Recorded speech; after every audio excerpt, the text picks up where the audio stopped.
Buenos días de nuevo, ya todo listo, con micrófonos, que eso es de lo que se trata, de que se os escuche bien y dispuestos a poder avanzar hoy en la investigación preclínica en España. Vamos a tomarle el pulso. Lo vamos a hacer con la ayuda de Amelia Martín Uranga, quien como moderadora va a realizar esta mesa redonda y la va a dirigir. Ella es la directora asociada de investigación clínica y translacional de Farmaindustria, por cierto, que es Farmaindustria quien hace posible esta mesa. Contamos con Anabel Sanz, que es responsable de transferencia tecnológica del Centro de Regulación Genómica de Barcelona. Además, también contactaremos con José Manuel Bartolomé, director científico del Centro de Investigación Básica de Janssen, España.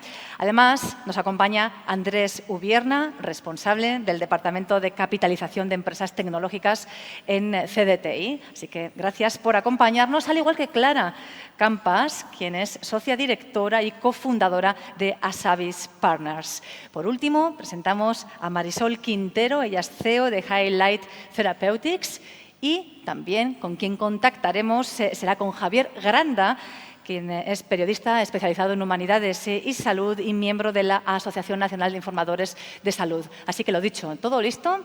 Adelante.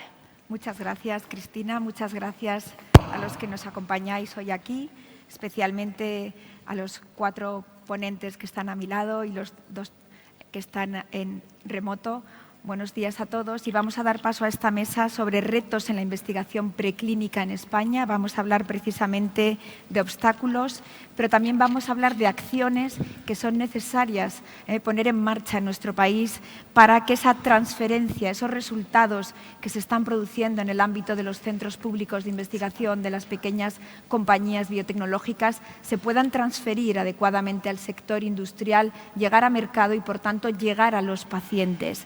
Vamos a poner en valor la colaboración público-privada en el sector de la investigación biomédica, donde en el ámbito de los ensayos clínicos España es una potencia mundial. Tenemos que mantener este liderazgo con la fuerte competencia que ello supone, los esfuerzos que se han realizado en los últimos años para también poder trasladar a la investigación preclínica. La I+D de los medicamentos es cada día más abierta, más colaborativa, más internacional y España debe jugar un papel importante y por ello vamos a comenzar este debate dirigido a pensar, como decía, en analizar los obstáculos y en buscar acciones que haya que poner en marcha. Mi primera pregunta va dirigida también por la experiencia que tiene en su trayectoria profesional a Anabel Sanz. Ella es la responsable de transferencia en el Centro de Regulación Genómica de Barcelona, anteriormente en la Oficina de Transferencia del CENIO. Creo que tenemos hecho un buen diagnóstico. Todos sabemos, ¿no?, la buena situación de España en producción científica. Estamos entre el puesto 9º, 10º en rankings internacionales, pero cuando miramos, ¿no?, esos rankings en transferencia bajamos a posiciones número 20, número 22. ¿No? Entonces, mi pregunta, Anabel, en este sentido es ¿qué está pasando para que este diagnóstico de hace 20 años siga todavía estando vigente? Muchas gracias Amelia. No sé, ¿se me oye?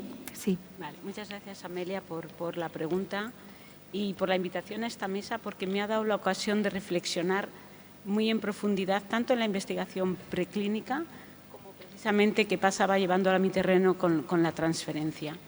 Y Amelia acaba de decir, es que hace 20 años ya lo sabíamos, ¿no? Ya sabíamos dónde estamos y parece que estamos en el mismo. Yo hice una reflexión sobre mi trayectoria profesional. Yo empecé, me cultivé, digamos, en el mundo de las startups y de la gran empresa y después, hace 10 años que di el salto al sector público y a intentar la transferencia del deslado del Centro Público de Investigación. Empecé en una oficina de transferencia con una persona y hoy estoy en una oficina con 4 personas. He pasado por una que ha tenido 2 y 2 y medio. Llegamos a ser 3, no duró mucho. Soy muy afortunada porque estoy en un centro que apuesta por la transferencia. Eso lo dejo ahí, esa primera parte, ¿no? Esta reflexión también me ha llevado a ir considerando cada una de las etapas y en términos prácticos dónde están las dificultades que yo me encuentro en el día a día. Entonces, en mi cabeza he dividido la investigación preclínica en 4 fases. Una primera sería esa de generación del conocimiento por el conocimiento, una investigación que está dirigida por la curiosidad, pero que no tiene en sí mismo un fin de aplicación. Seguido de eso viene una fase en la que yo diría que sería la fase de aplicabilidad, que es la búsqueda de la aplicabilidad. En la búsqueda de la aplicación, ahí se estudian pues, los modos de acción o una enfermedad concreta. En la siguiente fase, cuando ya tienes esos primeros indicios y puedes formular una hipótesis, pasamos a hacer una prueba de concepto, donde tenemos que fabricar esos primeros pilotos, ¿no? O hits, que solemos decir, ¿no? Entonces, después de que hacemos esa prueba, tenemos que pasar a la fase preclínica regulatoria. ¿Quiénes son los agentes que hay en todo este sector? Involucra expertise profesionales muy variados, complementarios y todos necesarios para llevar un posible fármaco o un posible nuevo método de diagnóstico o una terapia o cualquier producto médico, digamos, que necesite de una regulatoria antes de ir a un ensayo clínico. ¿Qué ocurre?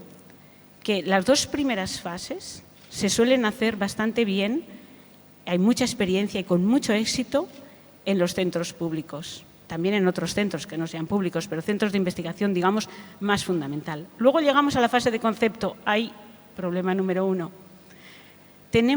Necesitamos fondos. Los centros públicos están preparados de sobra para acometer esa prueba de concepto. Sin esa prueba de concepto va a ser muy difícil que un inversor o que una industria se interese por ese producto. Si no lo superamos, ese conocimiento quedará ahí estancado hasta que algún día venga alguien y lo rescate.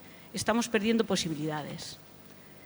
En cuanto a los fondos que tenemos para Proof of Concept, o sea, pruebas de concepto, tenemos la suerte de que, por ejemplo, el Ministerio acaba de sacar, con cargo a los fondos de recuperación, unas convocatorias para los próximos 3 años.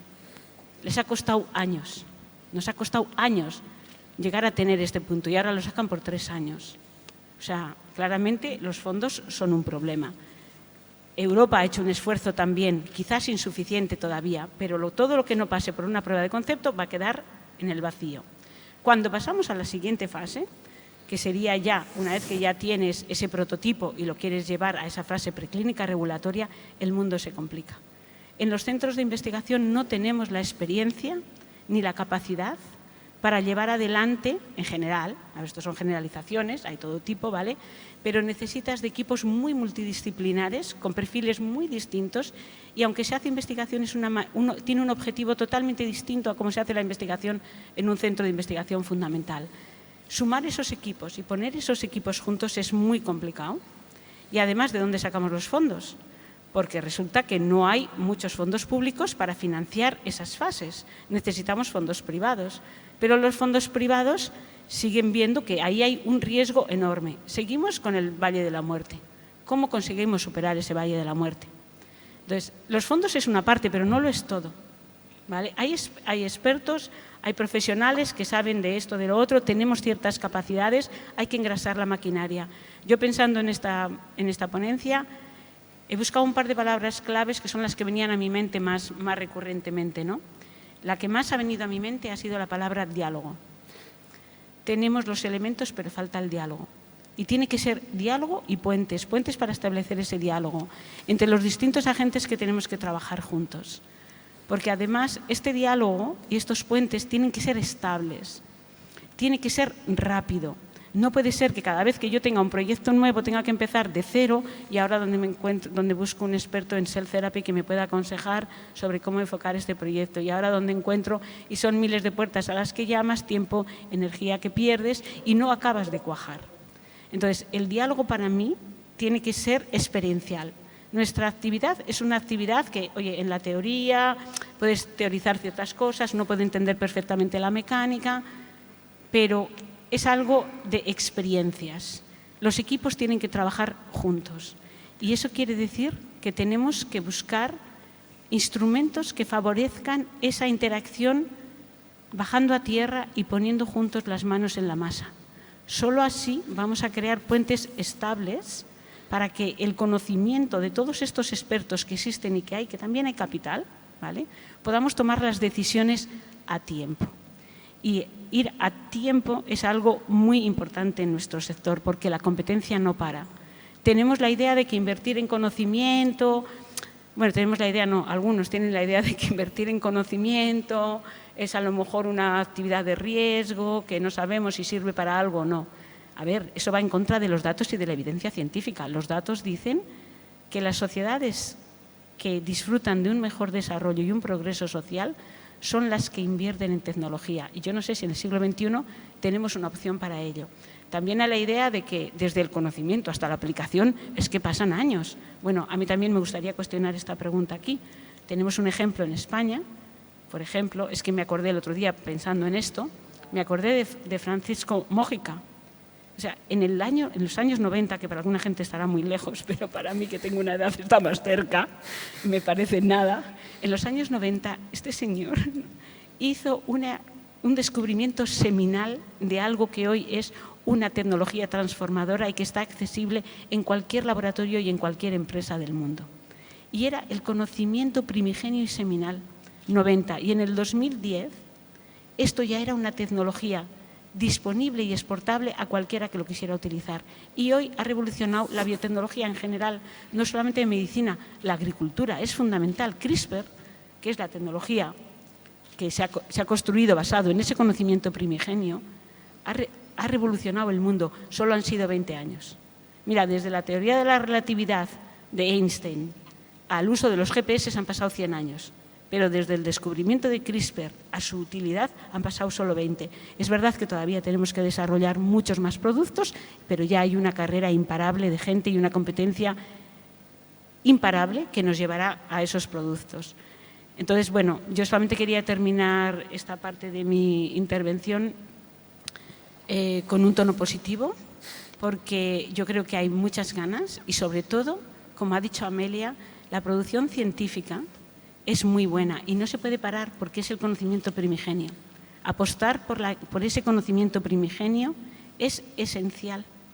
No se pueden hacer silos en la investigación preclínica, es todo uno y tenemos que estar bien engranados. Entonces, teniendo ese potencial que tenemos en investigación, no toda será útil, pero sí alguna será útil. Identificar esa posibilidad es nuestro reto. Y es lo que nos motiva cada día para saber que al final de todo esto vamos a tener éxito. Pero tenemos que trabajar juntos.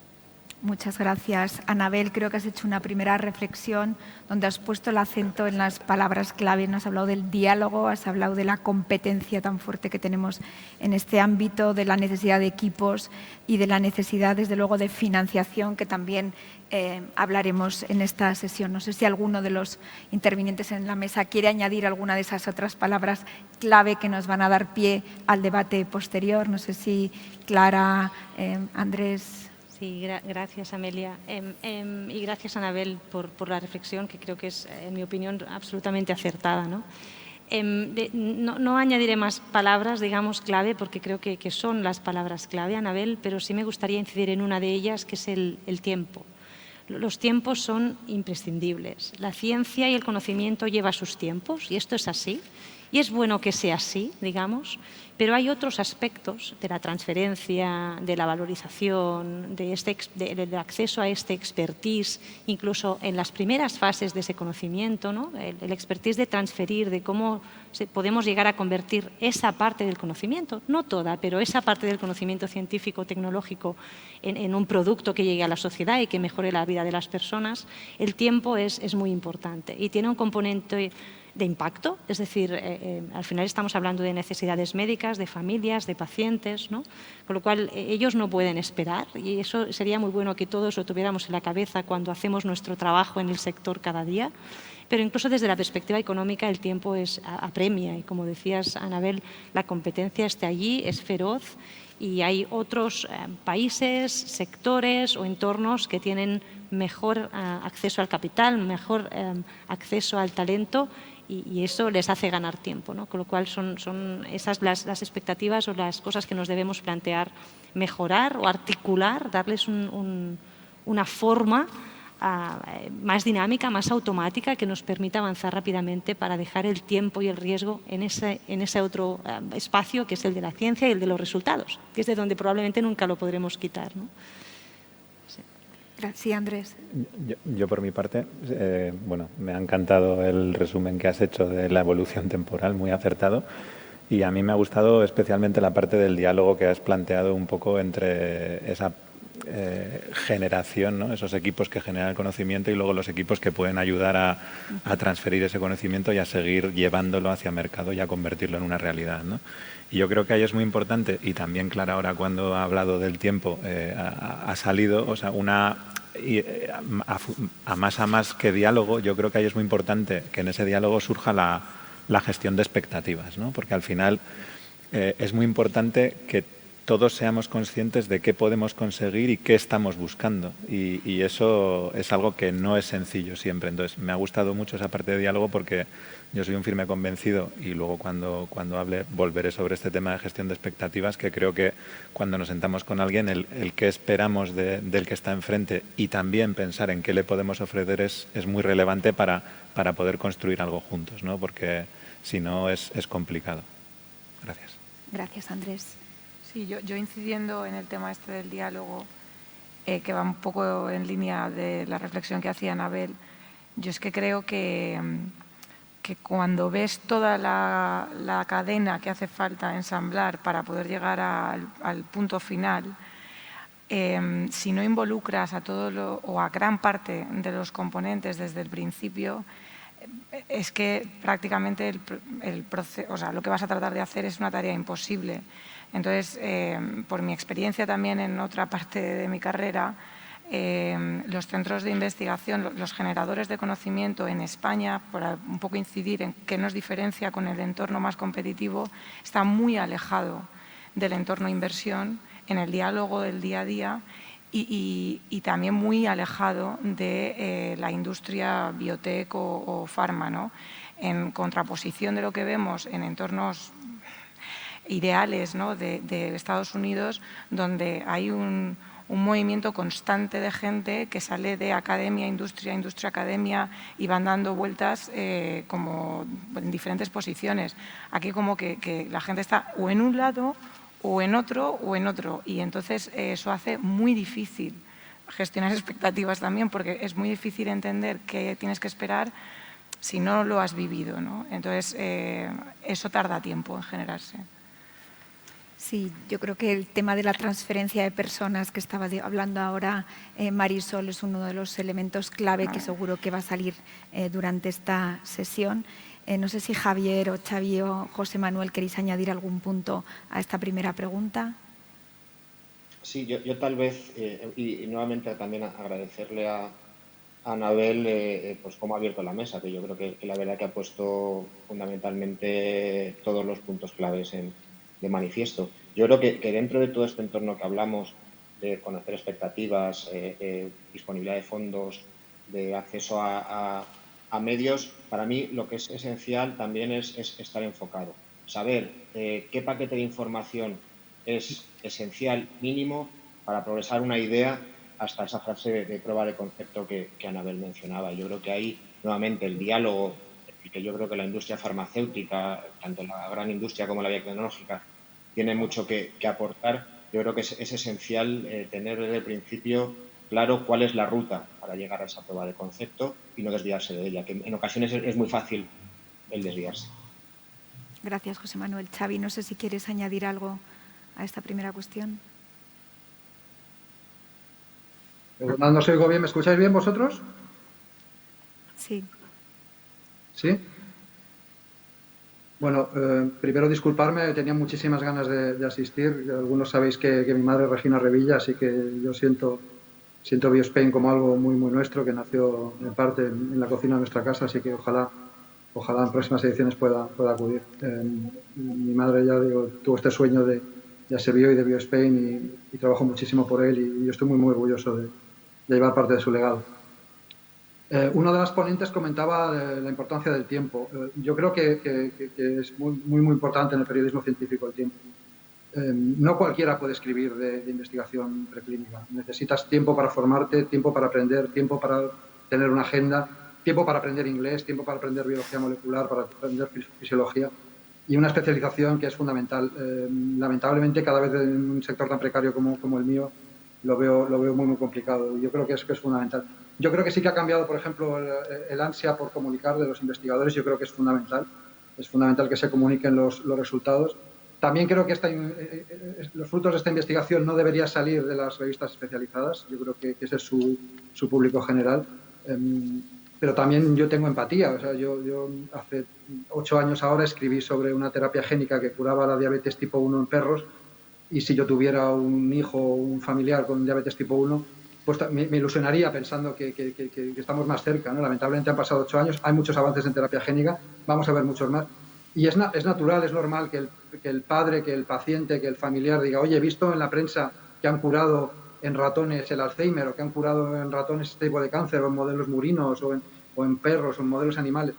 Y tenemos que ser muy cuidadosos en eso, porque cada vez más tenemos este paciente, que no me gusta la palabra empoderado, un paciente informado, que está muy al tanto de los últimos avances científicos, del último paper, del último estudio que se ha presentado en un congreso internacional, y hay que dejarle muy claro que las investigaciones en modelos animales, la investigación preclínica, pues es una fase muy importante, pero una fase previa, y que puede tardar muchísimo tiempo en llegar a la clínica. Así que sí, tiempo a todos los niveles, tiempo para formarnos, tiempo para explicar a los pacientes las distintas fases de la investigación, aunque gracias a la pandemia, por desgracia, por la pandemia hemos tenido todos un máster de fase 1, fase 2 y fase 3, y sobre todo tiempo para explicarle que lo que vea, la noticia que vea de ese resultado, pues eso, van a faltar unos cuantos años. Ojalá, hemos visto que se pueden optimizar los plazos de la investigación, y ojalá, pues eso, esta investigación preclínica sirva y siente las bases para avances, yo creo que cada vez más exponenciales en medicina.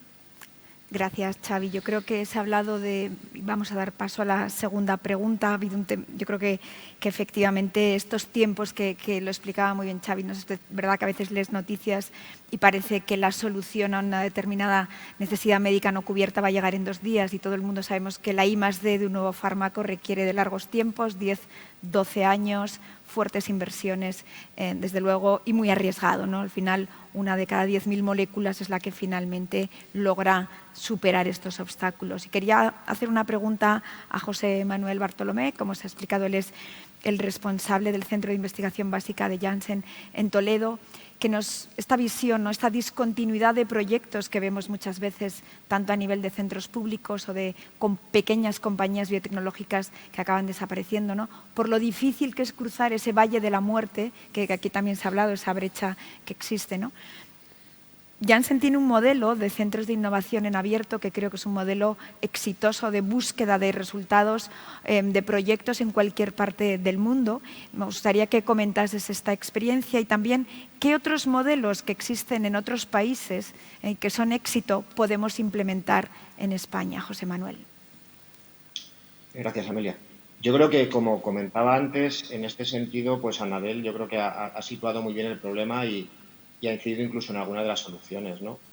Yo creo que para mí, dentro de qué resortes están actuando eficazmente en otros países y pudiéramos pensar en implementar en el nuestro, para mí el primero también ha aludido a Anabel. Para mí el primero está relacionado con lo que se llama como cultura empresarial, ¿no? Yo no diría que en España no tenemos una cultura del emprendimiento, sino que lo que nos faltan son fundamentalmente mecanismos para acceder a esa financiación, que puede venir tanto del sector público y, como ha comentado también Anabel, pues los fondos de recuperación, que no olvidemos son la respuesta a una situación sanitaria, emergencia sanitaria, pues yo creo que pueden ser un buen punto de partida sobre reconstruir. Hay iniciativas previas, iniciativas que se mantienen, y tenemos, por ejemplo, en la mesa también representado al CEDETI, que siempre ha mantenido esa labor y esa función y ese espíritu de potenciar la innovación y apoyar la innovación más temprana. Pero aparte de lo que es el acceso a la financiación, es el arbitrar procedimientos, protocolos, ayudas para lo que sea de forma realmente sencilla el empezar a mover una idea y pensar en constituir una startup. Yo creo que hace falta también asesoramiento empresarial en este punto. Y también pongo en ese sentido un debe en lo que es la industria farmacéutica. Como tú comentabas, esos modelos están cambiando, ¿no? Y comentabas el modelo de innovación abierta de Janssen. Al final, el modelo lo que se traduce es muy sencillo de comentar. Al final es poner a punto o poner a la disposición de investigadores en un entorno precompetitivo espacio de laboratorio y soporte a la investigación. Pero con un fin más allá. O sea, no solamente es poner en manos de las personas que necesiten ese espacio, que tengan una idea, sino también darles ese asesoramiento empresarial, esa ayuda para definir esos planes de ruta, esas milestones que hay que alcanzar en cada proyecto para pasar de una concepción de una idea primitiva a realmente un posible producto con utilidad farmacéutica o farmacológica. En ese sentido, no en todos los países, como comentabas, Amelia, existen estos Open Labs, estos espacios abiertos, pero sí, por ejemplo, algo en lo que también las industrias farmacéuticas podemos contribuir a nivel local es en otro tipo de iniciativas. Y en nuestro caso, por ejemplo, pues me gustaría resaltar también el Cáncer Innova. Cáncer Innova es un consorcio que implica no solamente a Janssen, hay otras compañías farmacéuticas implicadas, en este caso como Lilly, implica también organismos públicos, en este caso la Agencia Gallega para la Innovación, implica asociaciones de pacientes, en este caso la Asociación Española contra el Cáncer, organismos de investigación tipo fundación o más parecidos al sector público, como la Fundación Caertor, y en este caso, pues, por ejemplo, Caudal como compañía que apoya con financiación privada investigación en entornos públicos. Al final, aquí la idea también se ha comentado, es poner a todos los partners implicados en el desarrollo de un fármaco que pueden contribuir, darles ese punto común para empezar ese diálogo. Y en este caso la idea es coger proyectos en las etapas más tempranas de innovación, fundamentalmente cuando en ocasiones pueden ser incluso ser una idea, y ayudarles a llegar hasta esa primera prueba de concepto que es el primer valle de la muerte que tienen que atravesar esas ideas. Otros resortes que funcionan también en otros países y nuevamente ya se ha comentado y en este caso Anabel se ha puesto como ejemplo casi de la excepción en este caso, es esa permeabilidad entre el sector público y el sector privado. Otra de las ponentes lo ha comentado, el hecho de que en otros países, no solamente en Estados Unidos, sino en el entorno europeo, pues es mucho más permeable. Hay personas que inician su carrera en el sector público, en el sector privado y van saltando de uno a otro o incluso llevan una carrera doble. Eso al final en nuestro país yo creo que todavía, desgraciadamente, con honrosas excepciones, pues todavía es algo que falta de manera general. ¿Qué conseguimos con esto? Pues nuevamente es establecer esos vínculos, esos lazos, esa comunicación entre los dos sectores. Y también ha salido el tema de fijar expectativas y nuevamente esto ayuda claramente. Está claro que hay que, por parte de todos los ámbitos implicados, tenemos muy claramente que definir qué es una molécula con interés, que va desde un producto con una actividad, puede tener actividad in vitro o un pequeño dato de actividad en animales, hasta lo que es un posible candidato a fármaco. En este caso, realmente la complejidad del proceso no es identificar esas primeras moléculas o tener esos primeros datos de actividad, como se ha comentado, sino el conseguir que al final esas ideas se trasladen en un producto con aplicación en el tratamiento de una enfermedad. Algo que yo creo que también puede ayudar en ese sentido, pues iniciativas como las que desde Farmaindustria sponsorizáis, en este caso la plataforma de medicamentos innovadores, donde nuevamente se ponen, son foros en los de discusión en el que están implicados pues todos los actores implicados en la investigación biomédica en España. Y nuevamente, pues vuelvo a poner como ejemplo la plataforma Cáncer Innova. Nuevamente es un foro de contacto entre múltiples partners implicados. Yo creo que algo que también podría ayudar en nuestro caso y que especialmente yo creo que puede ser relevante en el entorno nacional español es, somos una potencia, como habéis comentado, en investigación clínica. Y yo creo que esa fuerza en la investigación clínica se tiene que trasladar. Esa información, ese conocimiento se tiene que trasladar claramente a las etapas preclínicas.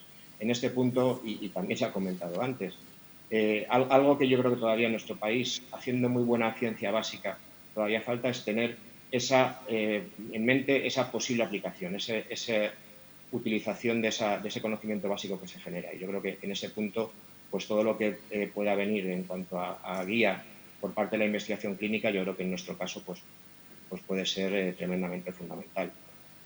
Y como ya comentaba, realmente he vuelto a tratar sobre los temas que muchos de vosotros habéis puesto antes con vuestras intervenciones, pero es que, sinceramente, creo que básicamente tenemos identificados claramente los problemas y en este punto pues es ver cómo nos enfocamos en esas soluciones, esos puntos de contacto que nos permitan pues avanzar y dar respuesta a la situación actual y a las posibles crisis que nos puedan venir en el futuro. Muchas gracias, José Manuel. Creo que el diálogo, ¿no?, que se está construyendo en diferentes iniciativas que has comentado nos hace falta para seguir construyendo país en el ámbito de la investigación preclínica. Yo quería preguntarle a Marisol esas experiencias internacionales, por tu visión también, ¿no?, global, si puedes compartir en esta mesa. Sí, o sea, la verdad es que gran parte de mi trabajo ya lo estoy desarrollando hacia afuera. Yo ya dedico muy poco, aunque precisamente enfatizando lo que acabas de comentar sobre la importancia de la investigación clínica en España, todo lo hacemos hacia afuera, excepto que utilizamos como plataforma de desarrollo clínico España como país predominante, ¿no? Aunque sí que es verdad que tenemos actividad clínica en otros países, pero sigue siendo el país donde reclutamos más y donde invertimos más en abrir más centros y todo esto. Una figura, por ejemplo, que cuando estaba hablando me ha venido a la cabeza es, para poder trasladar medicamentos, sobre todo medicamentos, al siguiente nivel, hace falta unir pues, un poco la preclínica con la clínica. Si pensáis cuántos médicos que practican la medicina, o sea, gente que está desarrollando su trabajo asistencial, tienen actividad investigadora en este país, podemos llegar a una lista muy corta. De estos en Estados Unidos son precisamente las figuras clave donde van a ir todos los inversores a decir cuál es el siguiente proyecto.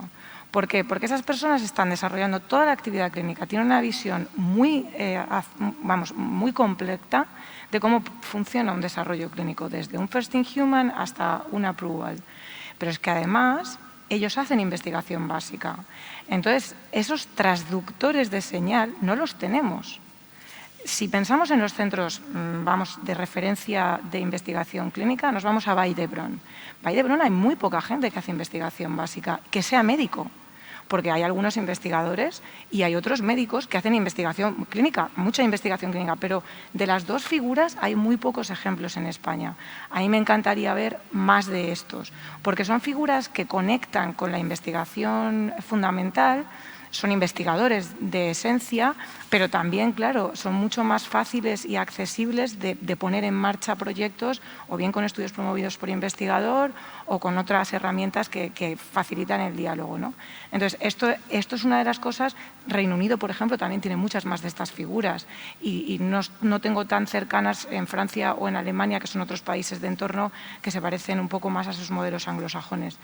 Pero esa figura, por ejemplo, a mí me parece que no la tenemos suficientemente desarrollada. Hace poco o recientemente hablé precisamente con la Asociación Española contra el Cáncer de su interés en identificar estos perfiles y potenciarlos, pero no se les libera de carga asistencial y entonces no es tan sencillo de desarrollar una carrera aquí, ¿no?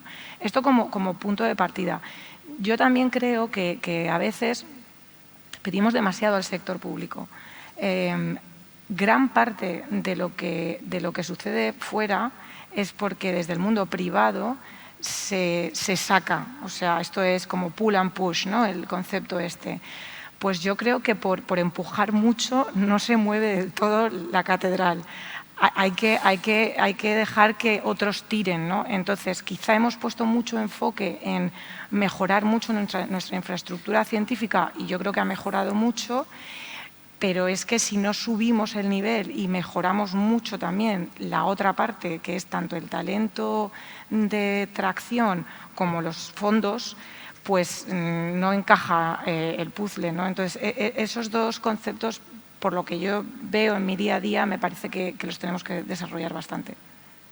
Sin duda creo que has puesto el acento en un déficit de país, ¿no?, que son esas unidades de traslación de la preclínica a la clínica con personas que tengan un poco las dos conexiones y que tenemos muy poquitos casos en nuestro país. Alguno existe, alguno está cerca de donde hoy estamos y esto, no sé si también, Anabel, puedes en este sentido añadir. Quizás añadir que este punto es muy, muy relevante. Nosotros hemos identificado también esa necesidad, bueno, la necesidad de sumar a esas personas y a esos expertos que pueden desde un principio, si queremos ganar tiempo, ayudarnos a centrar cuál es la pregunta y el problema a solucionar. Todo iría más rápido si eso el investigador básico lo tiene desde el principio. Y ahí queríamos sumar nosotros también a los clínicos y a las empresas, porque tienen mucho que aportar en este lado. Y en los clínicos, y concretamente yendo al punto que levantaba Marisol, que apuntaba Marisol, decir, por ejemplo, que nosotros, y no es el único centro, pero es un proyecto que acabamos de lanzar en el CRG, en este caso es un proyecto financiado es un consorcio europeo. Hemos lanzado una cosa que llamamos PhD for MDs. O sea, es un proyecto que el acrónimo es Emerald y lo que trata es de ofrecer en centros de investigación punteros, que son centros eminentemente básicos. Hemos creado un espacio para que los doctores en medicina puedan hacer su doctorado en estos centros, precisamente para facilitar este diálogo, porque vemos que efectivamente es tanto lo que podemos aprender y tanto lo que podemos acelerar que no podemos seguir perdiendo tiempo, ¿no? Y nos gustaría tener algo similar, porque hay figuras, pero yo creo que no suficientes, para incorporar, y José Manuel lo ha aludido de varias maneras, para incorporar este talento de las empresas también dentro de los centros públicos y tener y juntos crear esta cultura de innovación, ¿no? También creo que ha sido Javier el que ha mencionado que la parte ha traído más agentes en el ecosistema. Estamos hablando de todo un ecosistema de innovación. Ha traído a los pacientes, ha traído al público en general. Bueno, pues es que resulta que todo esto es necesario y cuando hacemos innovación resulta que todos tenemos que entender la innovación, porque la tenemos que entender todos y cada uno dar nuestro paso. Entonces, déjame un último punto, solo para algo que había mencionado José Manuel y que yo quiero ahondar, y que son la formación en innovación y en emprendeduría. Yo tampoco creo que los españoles no seamos emprendedores, mentira. Un país que tiene la mayor parte de sus empresas como microempresas tiene emprendedores, claro que los tiene. Pero precisamente en este campo, y dado que hay mucha industria que no va a entrar en estas fases tempranas, necesitamos incorporar de manera estructural en la educación de país, desde los niños, la cultura de la innovación y la emprendeduría.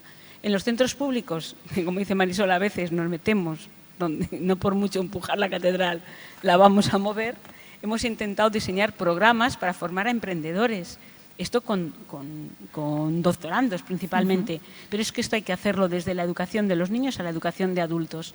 La educación en emprendeduría es esencial yo creo, para acometer los retos del siglo que ya está aquí, no del que viene, del que ya tenemos. Gracias. Clara, creo que quiere añadir algo. Solo brevemente y también por lo que comentaba antes José Manuel y Marisol, reivindicar aquí un poco también el papel del capital riesgo en este aspecto, ¿no? Y es verdad que como al final estas etapas preclínicas tempranas están asociadas a un alto riesgo técnico, el capital riesgo al final es una forma de diversificar ese riesgo técnico en varios proyectos, ¿no? Y también es cierto que estamos entrando, y lo podemos ejemplificar en varios, no solo desde Asavis, sino desde otras firmas en España, entrando muy pronto en algunos proyectos, Anabel lo sabe bien, no solo invirtiendo, sino también, no solo invirtiendo o coinvirtiendo con instrumentos como Cedetico Invierte, etcétera, sino también intentando ayudar y añadir esta lista de contactos, de talento, de otra gente que se puede poner ahí, ¿no? Y creo que es una buena noticia que haya varias firmas hoy en día de capital riesgo en España haciendo creación de compañías de alguna forma desde el principio y simplemente reivindicar nuestro papel en ese espacio. Nosotros no somos los únicos, no es bueno que seamos los únicos, pero sí que es bueno que estemos también ya en ese punto, también haciendo esto y movilizando al final el capital privado, lo comentaremos después probablemente, hacia esta innovación con todo lo de potencial retorno e impacto que al final esto tiene. Sin duda, yo creo que enlaza muy bien con la siguiente pregunta dirigida a Andrés Subierna del CEDETI, precisamente esta gestión de expectativas que tú muy bien has explicado, ¿no? Bueno, en los últimos 18 meses hemos visto que el sector de la salud, la industria biofarmacéutica, es un sector estratégico del país, así también está recogido en diferentes, bueno, incluso en el plan España Puede. Yo creo que aquí sí me gustaría conocer la opinión del CEDETI de cómo hay que poner en marcha, cómo se puede fortalecer este sector, que es fundamental para los pacientes de ahora, los que van a venir y al final por todos, ¿no? Un poco qué medidas estáis adoptando y que en este sentido que nos puedes compartir. Bueno, pues en primer lugar muchas gracias por la invitación y por poder estar aquí compartiendo un poco lo que hacemos y cómo enfocamos este problema, ¿no? Desde luego, algo que estamos haciendo desde antes, pero después de que iniciara la pandemia, pues con un poquito más de decisión y tratando de poner más carne en el asador, ha sido el seguir apoyando proyectos de I+D e innovación en todas las áreas y especialmente en áreas relacionadas con el ámbito de la biotecnología, ¿no? Ahí, digamos que lo que hemos hecho ha sido tratar de aumentar, hormonar un poco las ayudas que teníamos disponibles tradicionales, entre comillas, en CEDETI, y las hemos combinado también con algunos elementos o algunas iniciativas específicas que hemos sacado recientemente, ¿no? Como puedan ser misiones o como puede ser pues el programa Invierte del que soy responsable, ¿no? Y en el que me voy a centrar un poco en la exposición porque creo que es menos conocido que el resto de iniciativas que tenemos en marcha en CEDETI. Entonces, yo creo que también tenemos que decir en alto lo que hacemos bien, ¿no? O sea, históricamente, pues a lo mejor la preclínica adolecía en algunos casos de un diseño un poco deficiente y eso provocaba que el proyecto tuviera que reiniciarse en algunos casos, o la protección de la tecnología, de la propiedad intelectual, perdón, pues no era la más adecuada y había ciertas lagunas que hacían que ese proyecto pues tuviera dificultades a la hora de llevarse hacia mercado, ¿no? Yo creo que en esa dirección hemos mejorado sustancialmente y también hemos mejorado sustancialmente en el acompañamiento de inversores privados, ¿no? O sea, ahora el ecosistema inversor alrededor de la biotecnología tiene muchas más raíces y yo creo que un poco como resultado y también como consecuencia, pues la proliferación de equipos que invierten en biotecnología en España está ahí, ¿no? y puede verse y tocarse. Y yo creo que eso también hace que sea más sencillo para un inversor internacional acercarse a empresas españolas y tomar participación en empresas españolas porque empieza ya también a confiar en esos inversores que acompañan a esas empresas españolas que son españoles. Y eso es un cambio de paradigma muy relevante, porque pues, hace años, para que un inversor internacional financiara una bioespañola, tenía que redomesticar la compañía fuera. Hoy ya eso parece que no es una realidad. Y yo creo que eso es muy relevante. Entonces, nosotros en Invierte en Capital lo que hemos tratado de hacer siempre ha sido sumar esfuerzos, analizar la situación y tratar de resolver pues, fallos de mercado que veíamos que estaban ahí. ¿Qué fallos de mercado vemos en el sistema? Pues veíamos falta de equipos apoyando biotecnología y lanzamos una convocatoria de fondo de fondos con Invierte para apoyar empresas, gestores específicamente en ese ámbito inversor, ¿no? Y ahí yo creo pues, que tenemos a Isios, lanzamos una convocatoria también en el ámbito de transferencia de tecnología en la que tenemos un fondo como Columbus, apostamos también por Health Equity, un fondo que también invierte en etapas muy incipientes y eso yo creo que supuso un cambio relevante, ¿no? Posteriormente, volviendo a analizar qué podíamos aportar otra vez y tratando de responder a tu pregunta, lo que veíamos era que bueno, pues nosotros habíamos tenido un acercamiento muy artesanal, muy de qué es lo que falla, vamos a hablar con el ecosistema, vamos a ver cómo podemos articular una intervención para aunar esfuerzos y tratar de sacar algo en colaboración público-privada que tenga sentido, y esa era nuestra actividad de fondo de fondos con Invierte, pero es verdad que mientras hacíamos eso pues surgió Fondico Global, que gracias a Fondico Global también es lo que explica que mi argumento anterior tenga sentido y que hoy haya muchos más fondos en la palestra, ¿no? En nuestro ecosistema inversor. Y ahí decidimos que, bueno, pues aunque seguía habiendo un hueco para esa ejecución artesanal, con la potencia de fuego que ponía el ICO a través de Axis con Fondico Global encima de la mesa, pues a lo mejor tenía sentido cambiar un poco el paso y buscar otras alternativas, ¿no? Y ahí nos dimos cuenta de que, bueno, pues los fondos de capital riesgo españoles normalmente están un poco infradimensionados con respecto a lo que los gestores les gustaría tener bajo gestión, y eso provoca que cuando están en periodos de desinversión pues haya una cierta competencia sana, pero no sano el resultado. O sea, compiten entre ellas para conseguir los fondos que le quedan al gestor de capital riesgo, cuando el gestor de capital riesgo querría apostar posiblemente por más de las que puede. Entonces empezamos a pensar que ahí tenía sentido pues poner un sidecar a esos fondos y tratar de acompañarles en las rondas.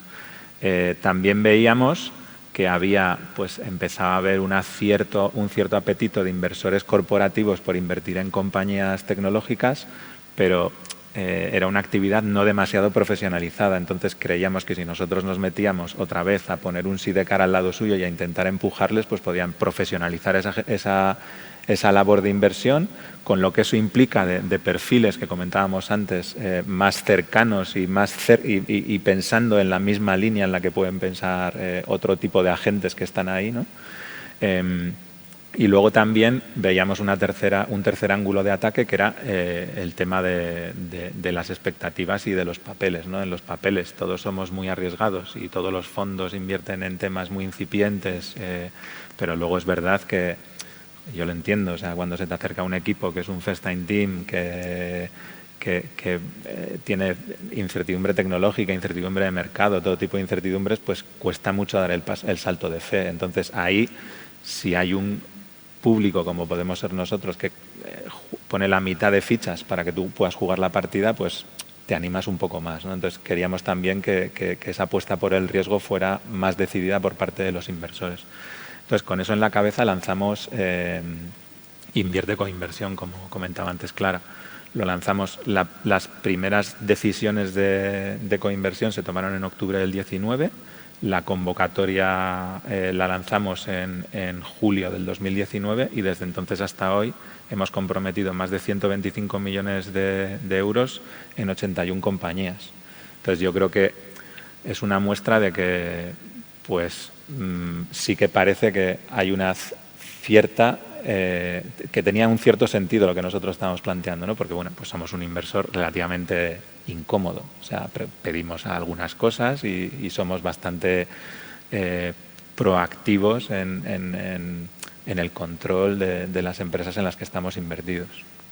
Entonces, ahí del ámbito de la biotecnología son aproximadamente el 40% de los proyectos en número, un poquitín menos, y un poquitín más del 40% de los fondos que hemos comprometido. O sea que yo creo que el ámbito bio está, incluso me atrevería a decir que sobrerepresentado con lo que nosotros hubiéramos tenido en mente cuando lanzamos la iniciativa de coinversión, pero no creo que sea una mala noticia para nada, ¿eh? Yo creo que es una muy buena noticia. Y luego también, a la vez que hacíamos esto, otra de las cosas que empezamos a notar es que muchos de los fondos que invierten en etapas muy tempranas sistemáticamente nos llamaban en todas o casi todas sus inversiones que iban haciendo, y entonces empezamos a reflexionar internamente sobre por qué eso estaba pasando, ¿no? O sea, porque normalmente lo que suele suceder es que los inversores pues te llaman si encaja bien y está alineado con su estrategia y tiene sentido, y no te llaman cuando pues pueden ir solos y más o menos lo ven más claro, ¿no?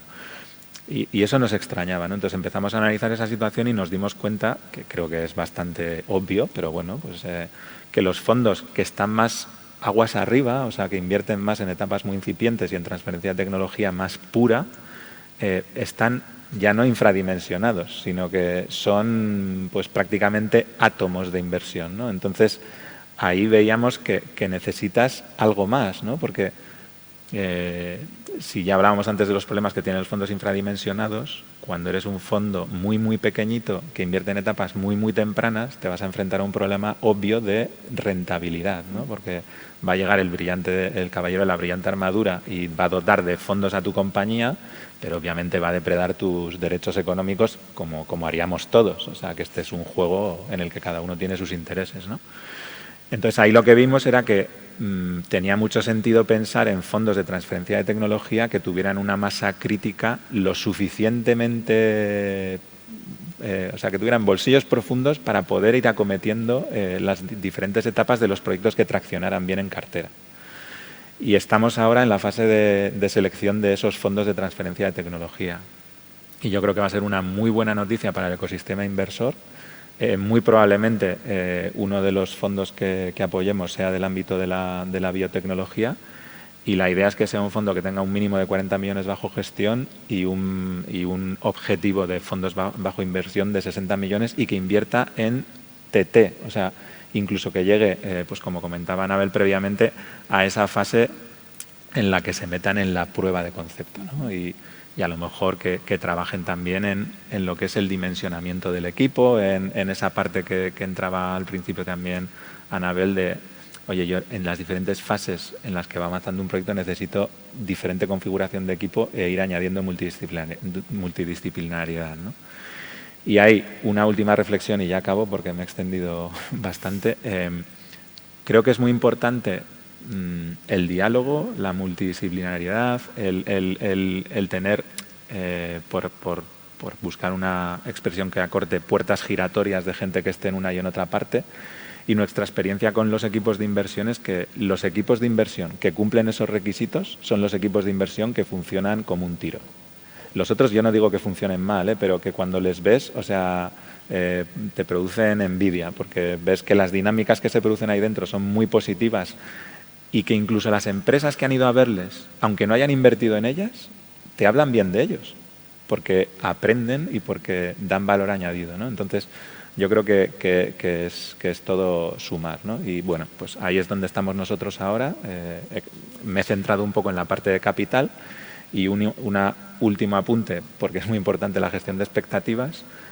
Con todo lo que he dicho, muy probablemente ahora igual hay empresas en la sala o escuchándonos online que dicen, oh, pues voy a llamar a Invierte para que venga conmigo, ¿no? Pues aquí tenemos que tener muy claro que aunque el objetivo último es invertir en compañías, nuestro interlocutor natural aquí son los inversores, no son las empresas, porque nosotros necesitamos de un inversor al que acompañar cuando invertimos en una compañía.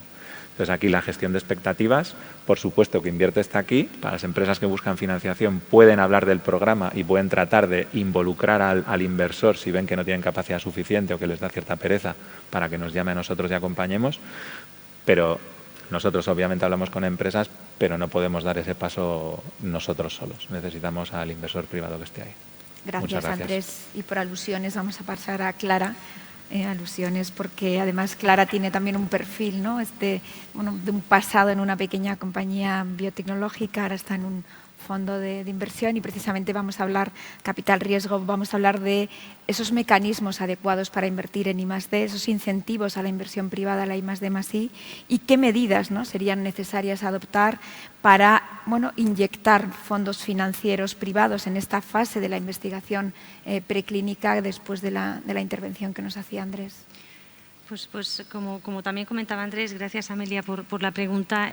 Al final, y también con lo que hemos comentado antes de la necesidad de realmente, hay iniciativas que son muy cash demanding, ¿no?, que realmente necesitan importante cantidad de dinero para ir adelante cada vez más, porque hay muchas tecnologías con componente de plataforma, con componentes de este tipo que requieren, digamos, para tú explotar al máximo y sacar el máximo jugo a esa ciencia, a esa tecnología, necesitas gran cantidad de capital que si lo aplicas a muy temprano, pues al final tiene su componente de riesgo, ¿no? Al final, para captar al inversor privado, y no me refiero a los capital riesgos, sino a los inversores del capital riesgo, ¿no? Al final, ¿qué es lo que mueve a inversor? A inversores como los que tenemos la suerte de tener en Asavis, tenemos inversores públicos, tenemos inversores privados. y es necesario que cada vez el componente de inversión privada sea más grande para precisamente tener fondos más grandes, más competitivos, que puedan diversificar más, ¿no? Lo que mueve al inversor privado son básicamente dos cosas, no una, son dos. Una es el retorno, eso es bastante obvio, digamos, y la segunda es el impacto. Y no quiero minimizar esta segunda parte porque afortunadamente cada vez es más obvio para todos nosotros que el componente de impacto es muy importante para el inversor privado, y eso creo que es una muy buena noticia. Y COVID, digamos, que nos ha traído no muchas cosas buenas, es cierto que esa sí nos la ha traído, y es un conocimiento, una aproximación y una sensibilización a que la inversión en ciencias de la vida, en tecnología, en innovación en salud, es algo que crea un impacto muy directo en forma de producto y en forma de mejora de la vida de las personas. Si nos vamos a la primera parte, a la parte del retorno, los inversores que invierten en capital riesgo ya tienen algunos incentivos fiscales que se implementaron ya hace años y que son muy generales también para otros países, ¿no? Que es un descuento, digamos, sobre el impuesto que se paga en la plusvalía que pueda llegar a venir, ¿no? Y esto es bastante estándar, es positivo, pero no ha sido suficiente para seguir movilizando ese capital privado hacia los fondos de inversión. Nosotros, por ejemplo, y soy consciente de que hay otras firmas en España que tienen el mismo problema, y lo hablamos a menudo, y Asebio es un paraguas para hablar de estas cosas también muchas veces. Muchos de nuestros inversores privados, para conseguir tener ventajas fiscales en lo que es la transmisión de patrimonio, además estamos hablando de fondos que normalmente somos de 8, 10, 12 años, con lo cual ahí hay un componente también de preocupación de algunas familias y corporaciones de cómo se va a transferir esa inversión a las generaciones posteriores, ¿no? Hay muchos de esos inversores requieren invertir o tener por lo menos el 5% de ese fondo para acogerse a algunas de esas ventajas fiscales adicionales. Claro, cuando el fondo tiene un tamaño mediano, ¿no?, los tamaños que estábamos acostumbrados hasta ahora, pues llegar a tener el 5% del fondo era algo que podía ser asumible para algunas familias, para algunas corporaciones, pero a medida que los fondos nos hemos ido haciendo más grandes, y yo creo que la tendencia, espero, sea que cada vez seamos más grandes y más competitivos, es la tendencia que ya vemos en Europa. ¿Por qué España va a ser distinto? Tenemos que hacerlo también, ¿no? Pues esas familias ya no van a ser capaces probablemente de tener el 5% de esos fondos, y eso podría llegar a desincentivar a inversores privados que ya son inversores de capital riesgo en biotecnología, o a los futuros para que estén incentivados. Cualquier modificación de esos parámetros fiscales, al menos en sectores estratégicos como el nuestro, serían extremadamente útiles, y lo hemos visto en otros países, lo hemos visto también aquí. Cuando tú incentivas fiscalmente, hay una respuesta respecto a esto. Cualquier modificación también de lo que es el impuesto de patrimonio en este sentido, ¿no?, en positivo, o sea, incentivar la movilización de ese capital privado hacia este tipo de iniciativas, es algo que nos ayudará enormemente a cumplir estos objetivos. Habíamos hablado en algún momento también de la incentivación en negativo, ¿no? Se habla también de gravar los patrimonios ociosos, ¿no?, aquel patrimonio que no se mueve, que no se... Yo personalmente me gusta más la incentivación positiva, digamos, que la negativa, pero sí es cierto que el gravamen de los patrimonios ociosos está ocurriendo, aunque no sea de una forma legislativa, ¿no? La situación de los intereses y la situación financiera hace que para tener dinero en el banco pagues en lugar de cobrar, como pasaba hace unos años. Y simplemente con esto, nosotros, que nos ha coincidido en época de fundraising, ahora ya no estamos, haremos fundraising para el fondo siguiente, espero muy pronto, pero sí que hemos visto a inversores que o han incrementado su compromiso en capital riesgo, o nos han llamado porque por primera vez se están planteando invertir en capital riesgo, precisamente porque ahora tener el dinero en el banco cuesta dinero, por decirlo así, ¿no? Con lo cual, sí que ese tipo de incentivos fiscales estoy segura que podrían ayudar, y bueno, simplemente hace falta ver qué están haciendo otros países para incentivar esta parte, ¿no?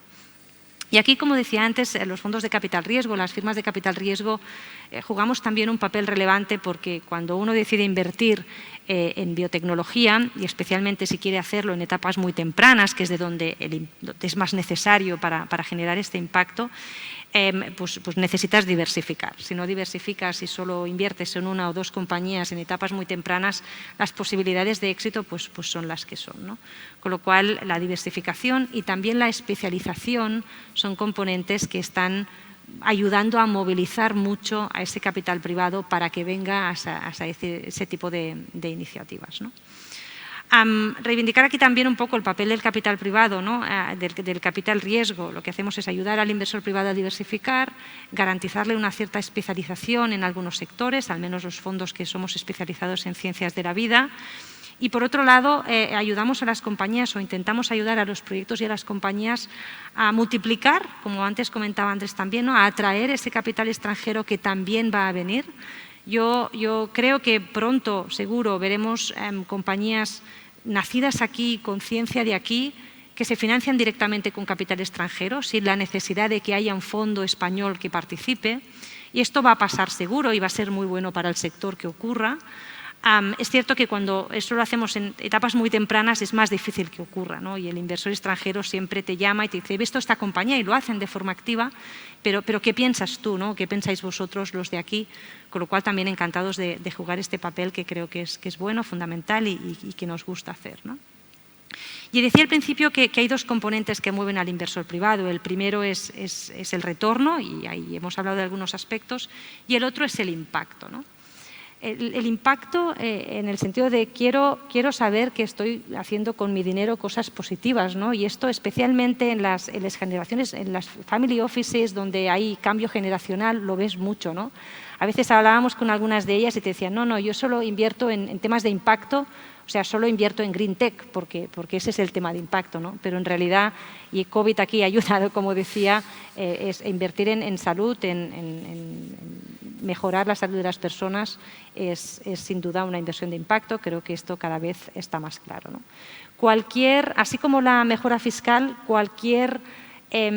todo el esfuerzo que hacemos entre todos los actores del sector, en la parte pública, la parte privada, las asociaciones, ASEBIO, Farmaindustria, etcétera, todo lo que sea explicar a la sociedad, poner en valor esos inversores privados que hacen ese esfuerzo, poner ejemplos, explicar productos que salen, ensayos clínicos que se están haciendo con compañías de aquí, todas esas cosas, publicitarlo muchísimo, explicar que eso es posible, está generando, y tenemos que hacerlo más para generarlo más, esa sensación de pertenencia, ¿no? Yo también he invertido, yo no soy del sector, pero invierto en este sector porque quiero generar un impacto, además de tener un retorno, que es lícito y que es bueno que sea así y que es bueno que se acabe generando para que también se vaya reinvirtiendo en este sentido, ¿no? Con lo cual, para mí, digamos, son estos dos aspectos los que deberíamos, entre todos, mejorar y para implementar ese capital privado que venga hacia nuestro sector. Gracias, Clara. Y voy a una pregunta para Xavi en relación con lo que estaba explicando Clara, esta necesidad de explicar el impacto, ¿no? Y ella ha hablado también de cómo al final la sociedad necesita conocer, ¿no? Yo te quería preguntar, Xavi, lo hemos visto en los últimos meses, ha habido un cambio de percepción hacia el ámbito de la investigación biomédica. Se ha hablado de la necesidad de esa comunicación por parte de los investigadores, de esa cultura de innovación. ¿Cómo se pueden dar pasos para seguir innovando en comunicación en este ámbito? Bueno, yo llevo 18 años en este ámbito y he visto un cambio muy relevante. Desde luego, el último año y medio se ha impulsado, pero venía de antes. Yo creo que los científicos y los investigadores tienen clarísimo que tienen que comunicar sus resultados. Para mí es un orgullo cada vez que voy a un congreso internacional, he ido a unos cuantos, siempre hay investigadores españoles en las plenarias. También, como se comentaba antes, no puede ser que la investigación se haga robándole tiempo a tu familia, a tu ocio, a tu descanso, a tus vacaciones. Hay que articular de alguna manera, poder compatibilizar investigación con asistencia. Y ya digo, el paradigma cambió hace tiempo. Supongo que por tendencia de los países anglosajones, que tenían clarísimo los investigadores allí que era fundamental que comunicaran los resultados tanto a sus colegas como a la prensa especializada y a la prensa generalista, porque yo creo que al final a todos nos encanta leer buenas noticias, nos encanta leer que hay un nuevo tratamiento, un nuevo dispositivo, incluso ahora que tenemos ya terapias génicas y otro tipo de abordajes que curan enfermedades, y a todos nos encanta saber que, y más si hay participación española en ello. Esto es como todo, hay que entrenarlo, hay que aprender a comunicar. Hay gente que lo tiene de manera innata y comunica de una manera maravillosa, pero como todo en la vida hay que aprender a comunicar, tener muy claro qué se quiere comunicar, cómo que se quiere comunicar. Y en ese sentido yo creo que cada vez más hay científicos muy, muy profesionales que tienen clarísimo que la divulgación es parte de su trabajo, que es muy, muy importante que a la sociedad le llegue lo que están investigando, y más además si está financiado con fondos públicos, como es en muchos casos. Y bueno, yo creo que en general los mimbres los tenemos todo para convertirnos en una potencia científica. Quizá es eso, ¿no? El alinearnos todos, involucrarnos todos, y ojalá, yo soy muy optimista, ojalá está muy bien el modelo económico que tenemos, somos un país estupendo para venir a vivir, a venir de vacaciones, pero eso no es incompatible con convertirnos en una potencia científica. Y los ladrillos que se han ido poniendo desde hace muchos años yo creo que están construyendo un edificio, y falta quizá esa reflexión de país y ese empuje y esa alineación entre todos. Pero ya digo, yo soy optimista y ojalá mis hijas vivan en una España que sea una potencia científica. Gracias, Xavi. Por eso también se está construyendo, ¿no? esta España en la que todos queremos que la apuesta por la investigación biomédica, preclínica y clínica pues sea desde luego un elemento fundamental de país, porque además tenemos la capacidad de dar un salto importante. Yo creo que hoy tenemos también la oportunidad de escuchar la experiencia de Marisol Quintero. Ella también ha estado en una oficina de transferencia de tecnología anteriormente, en concreto en la del CENIO, pero hoy es la responsable de una compañía biotecnológica española, de estas que reciben fondos también internacionales, ese ejemplo del que hablaba Clara, que están haciendo la investigación, ya están en fases de ensayos clínicos, está viviendo, y lo comentaba ella, ¿no? Cómo hay muchas fases de la investigación, las hacen fuera de España, pero cómo precisamente los ensayos clínicos, por el nivel que tenemos, se pueden realizar en nuestro país y cómo somos buenos reclutadores. Yo creo que Marisol tiene una experiencia muy global, una experiencia internacional que seguro que hoy va a compartir con nosotros para que nos explique, ¿no? También un poco los obstáculos que habéis vivido, Marisol, cómo se puede impulsar esta necesidad de seguir creciendo en este ecosistema de compañías biotech, y teníamos unos minutos antes de entrar y comentábamos, ¿no?, cómo algunas compañías habían ido desapareciendo de este escenario en los últimos años, cómo había faltado esta financiación. Yo creo que compartir tu experiencia seguro que es alentadora para muchos de los que nos están hoy siguiendo aquí. Gracias. Sí, la verdad es que si yo miro hacia atrás y reflexiono un poco el camino, es una carrera de obstáculos diaria, y pienso cómo me metí aquí. O sea, no lo volvería a hacer nunca. Me refiero, es una tarea tan complicada que realmente ir poco a poco, pues que a veces piensas es prácticamente imposible de sobrevivir, ¿no? Pero por otra parte, habiendo llegado a donde he llegado, me doy cuenta de muchos elementos que para mí son obvios, fáciles de entender, muy sencillos de identificar, que ayudarían a mucha otra gente a acelerar, pero rápidamente. Yo, por ejemplo, no soy muy estructurada desde el punto de vista de considerar que hay paquetes mínimos de información.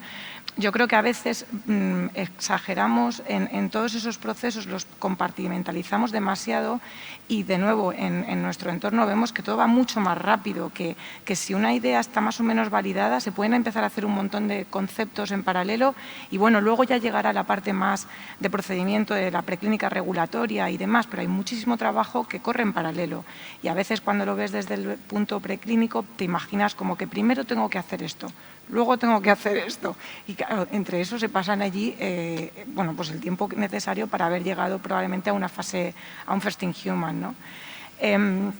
Yo, dentro de los temas así más importantes, es verdad que hay un poco pues esa sensación de qué falta por hacer, por qué no conseguimos, pero también es verdad que hemos conseguido mucho.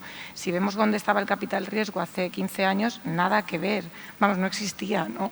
Y se os empezó y aquello era como una cosa nueva. Por cierto, yo también soy una invertida vuestra. Sí, y realmente, por ejemplo, mi experiencia con CDT, yo ahora mismo pues casi prefiero solo lidiar con mis VCs, o sea, con ellos, porque me hace mucho más sencillo explicarle a uno que me entiende bien y que tengo que ser accountable, ¿no?, hacia ellos de una forma que yo ya tengo que hacer de forma rutinaria. En este caso, más de mis VCs son extranjeros que nacionales.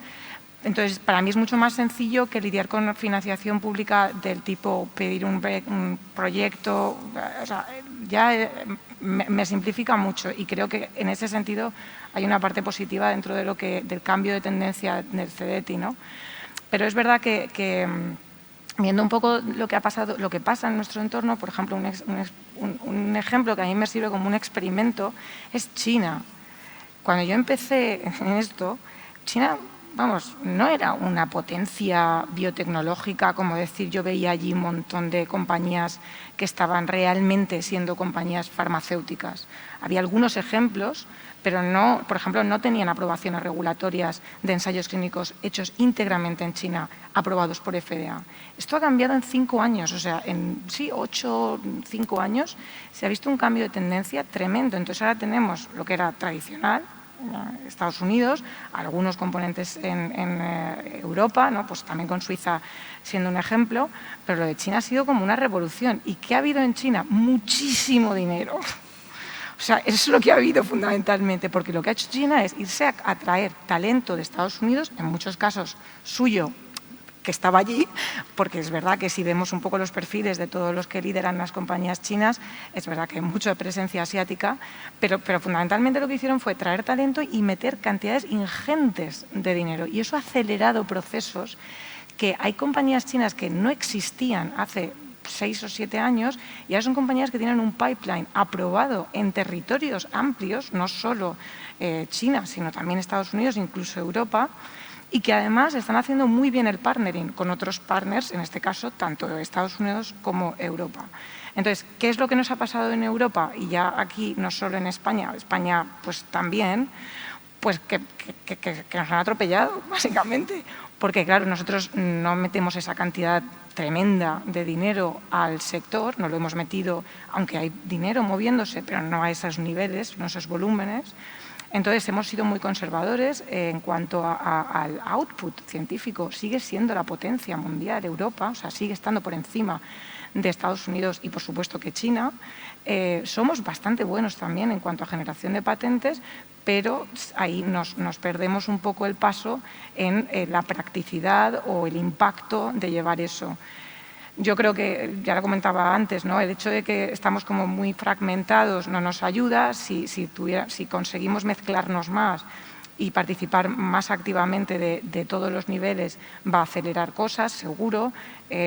Yo, por ejemplo, en mi situación personal, yo estaba gestionando la compañía y durante un tiempo pues solo que hacía que gestión y bueno, pues todo lo que podía para sacar adelante. Pero desde hace como 3 o 4 años dedico una parte de mi tiempo importante al trabajo científico, que es lo que yo hacía antes de todo esto.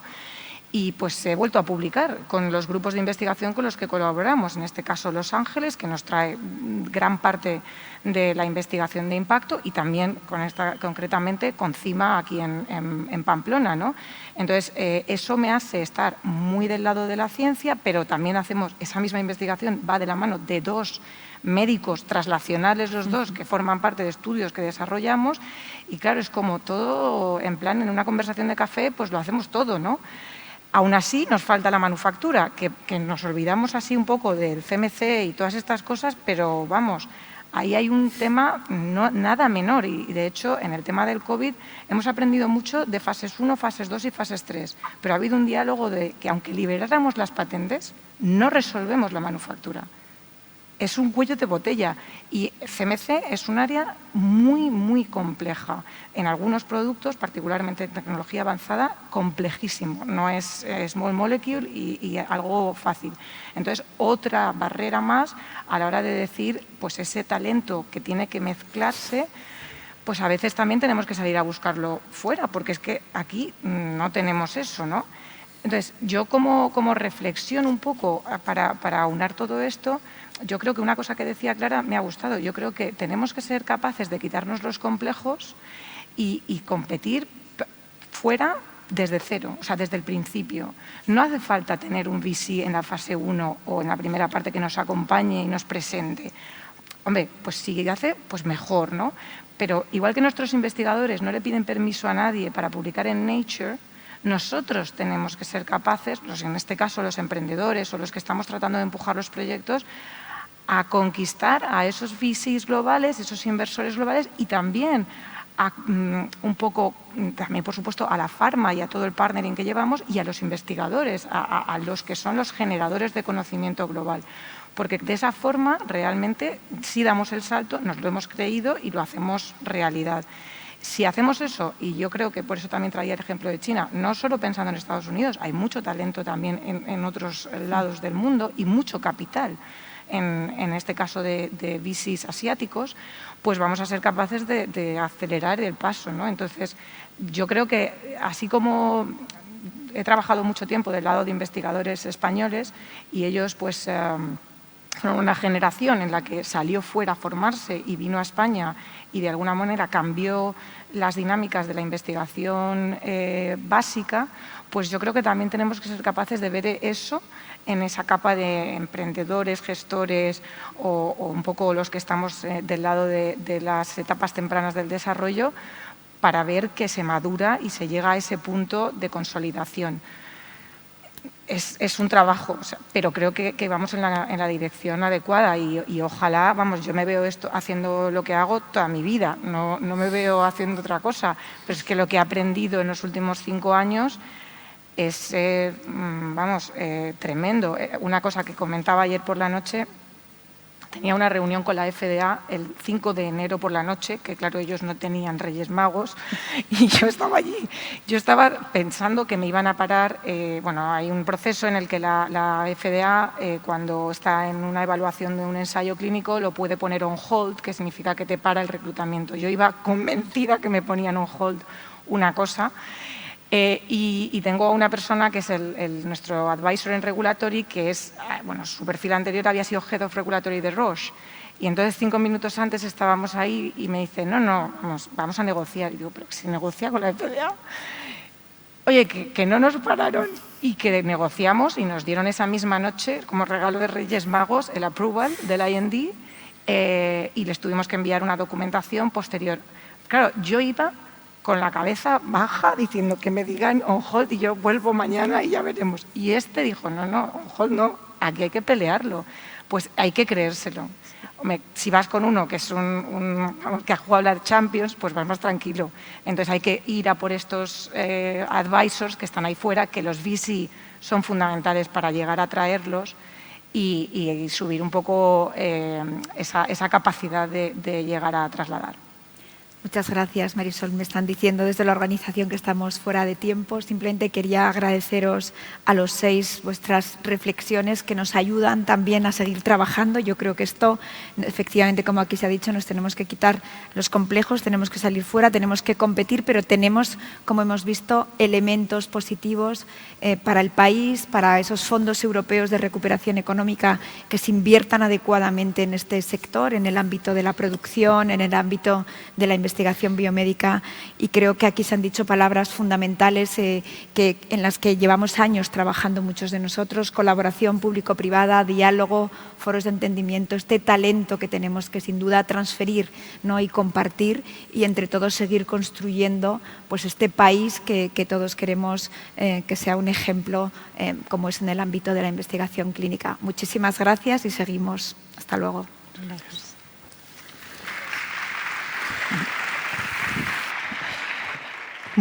Muchísimas gracias. Sin duda habéis logrado dejar claro que hay motivos para creérnoslo, así que ahora solamente hay que aplicarlo. And now it's time for a break, so let's have it and let's have lunch. See you at 4 o'clock here. See you.